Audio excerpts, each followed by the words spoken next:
धनगर समाजाच्या एसटी आरक्षण अंमलबजावणीसाठी काल धनगर आंदोलक दीपक बोराडे समाजासोबत जालना ते मुंबई जाणार होते। मात्र त्या अगोदरच जालना पोलिसांनी त्यांना अटक करून जालन्यामध्ये संचारबंदी लागू केली होती।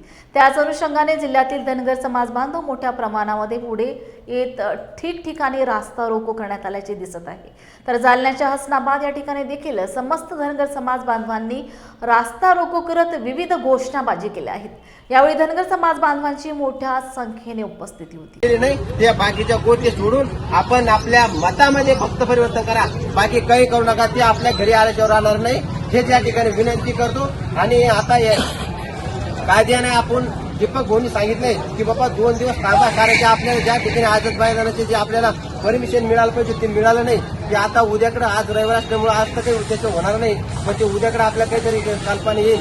त्यामुळे त्यांचे जे आदेश येईल ते आपण शांततेने आपण कायद्याची लढाई लढायची। आपल्याला कुठं कायदा हातात या ठिकाणी घ्यायचा नाही, रस्त्यावर उतरायचं, मग कायद्यानुसार उतरायचं। त्याचं उल्लंघन आपल्याला या ठिकाणी करायचं नाही, ह्या ठिकाणी विनंती करतो आणि थांबतो।